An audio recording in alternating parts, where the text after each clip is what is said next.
vasaros pradžioj būna kiekvienais metais ažiotažas, ką daryti su saulė ir kokį saulės kremą teptis, o gal nesitepti.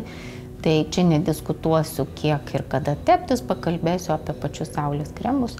Taip pat jau daugelis žino, kad apsauginiai kremai nuo saulės būna cheminiai ir būna fiziniai arba mineraliniai. Tai natūrali kosmetika gamina, natūralios ir ekologiškos kosmetikos gamintojai gamina tik tai fizinio filtro kremus, tai yra mineralinius.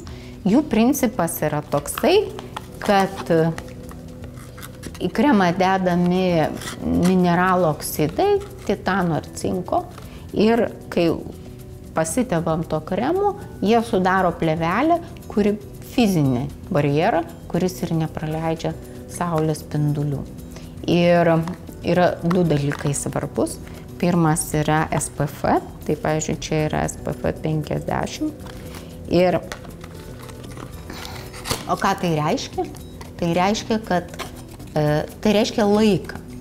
Jeigu mes nudegam jau taip, kad mums nepatinka, pavyzdžiui, per 15 minučių, tai reikia tą 15 minučių padauginti iš to SPF numeriuko ir gausim minučių skaičių, kurį galime saugiai būti saulėj, bet čia yra toksai niuansas, kad iš tikrųjų tų minučių išeis labai daug, mes tiek net nesiruošiam būti. Čia daug yra svarbiau jį lygiai patepti ir patepti vėl, jeigu mes maudėmės, prakaitavom ir panašiai. Tai tas didelis skaičius nėra toks būtinas, kaip dažnai mes girdime, kiek yra svarbu, kad mes atidžiai, jeigu jau būsim saulėje ir tepamės kremu, kad jo teptumėmės atidžiai. Dabar mineralinių filtrų būdavo du priekaištai tiem mineraliniam filtram. Pirmas toks iš vartotojo pozicijos, kad jie atrodo balti. Kadangi yra tie oksidai, cinko ir titano dioksidas, tai atrodo mes pasitepam ir atrodom kaip seniai besmegeniai po pliažą.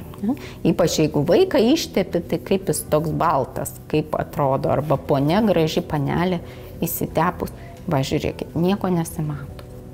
Jokios baltos plėvelės nėra. Normaliausias kremas ir tai yra 50 numerio, tai jau skaitykim labai aukšto SPF kremas ir jau ta plėvelė, gamintojai pagamina taip kokybiškai, taip patogiai, kad mūsų ta plėvelė neerzina. Kitas nuogąstavimas būdavo dėl nanodalelių, kad o galbūt jie yra taip smulkiai sumalti, kad čia jau yra nanodalelės, o žinia, nanodalelės labai kontroversiškai vertinamos, tačiau prieš porą metų irgi pagal direktyvą ES kiekvienas gamintojas, kuris naudoja šitos oksidus, turi įrodyti, kad tai nėra nano smulkumo dalelės, kad jos yra stambesnės. Tai visi ES registruoti kremai gamintojai turi praeitą procedūrą.